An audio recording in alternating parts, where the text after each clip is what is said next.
Hello, kids. I want to talk to you today about why you shouldn't try until you're 35. And what I mean by that is why you shouldn't really try to work hard, start a career, or do anything really serious with your life until you're 35. And I can't claim to be the original observer of this. I got it from Rush Limbaugh, who said that you really can't make any money until you're 40. And, I'm just slightly tweaking it to basically point out that no one is going to take you seriously until you're 35. Now, there's many reasons for this, but the larger point is that what I want you guys to avoid having happening to you, what's happened to me and many other people, who we went to college, we did exactly what we were told, graduated top of our class, we kicked ass, took names, and then when we got out, we're ready to go. I mean, I was willing to work 100 hours a week. I was willing to prove it. No one's going to give you the opportunity to do that. And heck, no one's even going to challenge you. So I just want to go why that is. And I don't want to just say, don't try until you're 35, because if you're like me, you blow me off. And, well, I'll tell you why, so you can at least think about it. First, the biggest reason and the biggest problem you guys face as younger people is your peers. You have a reputation problem. Millennials, Gen Y, as was it in my case, Gen X when we were younger, the average youth was a moron. They were unreliable, they wouldn't show up on time, they had an entitlement mentality, and yes, that may not be you, and you may be a straight A student, and not like a fake inflated grade. You might actually be a straight A student. You may, and like me and many other people before me, you were there, you were ready to be loyal, just challenge me. Well, they're not going to give you the challenge. They're not going to give you the responsibility. That's going to go to someone who's 35 or older. Even though you're perfectly capable of doing it, that has nothing to do with it. Your peers, your age group, ruins you. Now, is that bigoted? Yes, it is. It's discriminatory against youth, but we're not here talking about idealism and what should be. I'm telling you what is. You're going to be discriminated against because of the poor reputation your younger peers have given you. So right off the bat, there's going to be an employer, an adult, quote unquote, that's going to give you the benefit of the doubt. Okay, so you got that going against you. Second thing, economic reasons. Unemployment is 7.8%. Underemployment for youth, depending on what measure you want to do, I'd say it's almost near 30%, but that's neither here nor there. The larger point is that the economy is so bad that not only you're going to have a hard time finding a job, people who have more experience than you are having a hard time finding a job. We could talk about going to college and getting a degree and getting all the training you want. If there's no jobs, the point is moot, however much training you do. So you may want to reconsider why go and spend all your time today to get your education and your training now when it's going to sit there and atrophy and decay over the course of 2 to 3 years because you're never going to use that training. And especially if you're in the computer sciences world, your skills will deteriorate very quickly and become obsolete.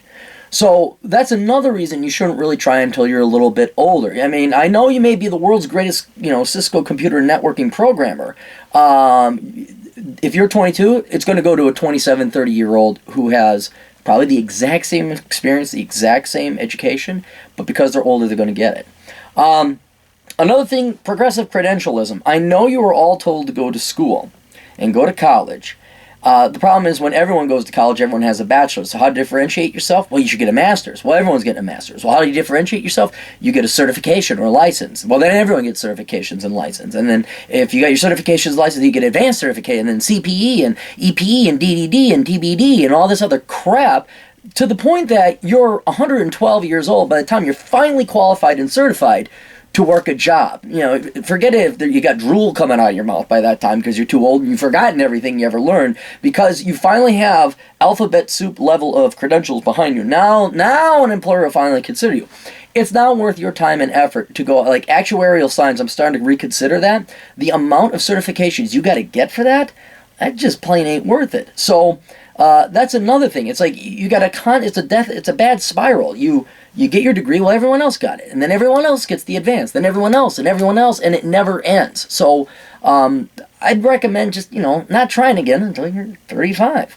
Another thing, final kind of thing that you're going to run into, but you won't see it because you're entering ground level, is there's a backlog on the corporate ladder. You have entry level down here, lower management, middle management, senior, and then executive management. Well, executive management, we should be having a generation called the baby boomers retire. The problem is the baby boomers have done a completely piss poor job of planning for their financial retirement, if any planning at all. They mortgaged their house. They're finally getting around to paying off that third mortgage. They're finally getting around to paying off their kids' debts, their student debts that they didn't even go to college for. Neither here nor there, there is a lot of baby boomers that have to simply keep working past retirement. And since they're on the top, that means there's a backlog, a bottleneck. Ain't no one moving up this corporate ladder, up this change, until these guys retire. Well, they got to work past 65. I know, actually, the majority of the baby boomers I know have to work past 65. So until these guys go, this ain't moving up, and there ain't going to be any opportunities down here. Yet they'll promote maybe within, but there ain't going to be a lot of new hires, and certainly not here. You may be trained to go mid-level management, even senior management. Forget it. That's for old Gen. I can't even get into that. That's for old Gen X and young baby boomers. You don't get to the Holy Land like that. You're going to go and start in the mailroom, even though you're perfectly capable of more, and you're going to do data entry, filing. You're going to do crap you could have done in the 8th grade. Heck, the 6th grade. It's not going to be challenging. Now, the question is what do you do? I was like, well, okay, I'm 18, 19. What do I do? Well, here's what I recommend. Go have fun. You are young. You have your health. You have your youth. And you're going to live once, and you're going to die. More important, let's forget live once. You're going to die, okay? Soon you're going to die. And soon, I mean 60 years or so. Why slave away your youth in a boring school, in a boring class, not learning anything, paying some washed-up professor money for prerequisites that you don't need, but they need a job, so they're going to legislate that you have to pay for your English comp class in college. Why do that? Go have fun. Because if I would do it over again, I'd become a ski bum, or I'd snowboard bum.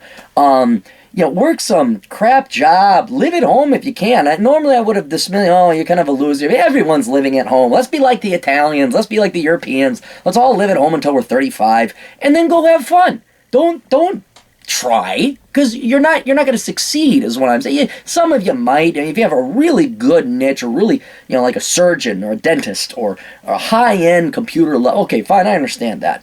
But for the rest of us, normal folk, why? You're not missing out on anything. You're not gonna miss out on a great career until the economy starts turning around. So go on that Wild West trip. Get a motorcycle. Hit the ladies. Do whatever. Go to Italy. Whatever. Have fun. That's what you should do while you're young. Second, I know this goes against what I said in Worthless, the book, and I know I'm very harsh on the education bubble. But if you are going to go to school, you might as well stick around and get your doctorate. It's gonna say, as long as it's in a good field. Don't get your doctorate in art history. That's gonna be a waste of money. But if you're in a field where it might be prestigious to have your doctorate, say, I don't know, physics, economics, or even where you could say, I am Dr. So-and-so, that might open up a couple more doors for you. And on top of it, it's not like you're gonna graduate your bachelor's and at 22, someone's going to give you a job. You might as well stick around for the next 4 or 5 years, graduate in 27, and even then, unless you got gray hair and you got that touch of gray like Mitt Romney, ain't no one going to take you seriously. But wipe that out. Get your doctorate, get done, all your education done, and then, you can do doctor. And you kids are too young to remember Spies Like Us, but that was funny. Another thing, start a business on the side. It doesn't have to be big, but it does have to be not stupid. And what I mean by not stupid, don't be like these stupid broads I had to tolerate when I worked in banking that wanted financing to start a horse farm. We start a horsey farm. Or some trinket crap shop. Or you idiotic middle-aged men who, I'm going to start a sports bar, yeah, I'm going to become the next Sam Malone. And again, you millennials don't know who Sam Malone is, but look it up, that was funny too. It's not what you want to do, it's what people are going to pay you to do. Now, I know it sounds obscure and stupid, but I taught ballroom dance on the side. I never thought that would happen, but that's what was in demand, and I was okay at it. Now, over time, that will build up into significant revenue sometimes, and do something that you like. Here's the time for you to follow your heart, and the money will follow. Now, don't blow money on getting a lease on an office you can't afford, and don't spend thousands of dollars on equipment. Find something you're good at, a hobby, or something you like to do, and just start a business on the side. You get a whole slew of benefits, like you get write-off taxes and part of your cell phone bill and computers and things like that. But the larger point is, by the time you're 35 or 40, you'll have built up this business. It doesn't have to be a multi-billion-dollar business. it just gets a little cash on the side. And it's always good to fall back on, unlike everyone else in America who falls back on food stamps and welfare. So at least you get a little pride and independence there. And then finally, this is what I would have done, and that is I would have gone into the military. The military is going to challenge you. They will give you stuff to do, and you will not be bored. They always have something to do in the military. So not only will you be challenged at a very young age and your skill set be tested, it will expand. They've got training programs. You want to learn. They'll reimburse your tuition, and on top of it, you don't really think about this because you're probably younger, living at home. They pay for food, clothing, shelter, health care. They pay for everything, and that's a lot of expenses. Live on base. It's a great deal.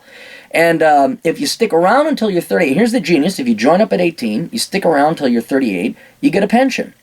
And at the age of 38, it's not a lot, won't be a big pension, but it's something that's going to be there and ain't going to go away. So that's an opportunity that everyone should be taking advantage of. But I know the public schools, the military's evil, and we shoot kittens and hurt foreigners because we're just an evil, tyrannical military industrial. I know what your teachers told you. Tell them to shove it and just look at the military as an option. So that's about it. That's all I got. Hopefully that'll give you guys a little bit of guidance and hopefully take away a lot of guilt if you're not junior executive by the age of 28. Okay, so that's another thing. I know a lot of you are really hard working. Relax, chill out, you're wasting your youth, you're getting your blood pressure up. Go enjoy life. Toodles!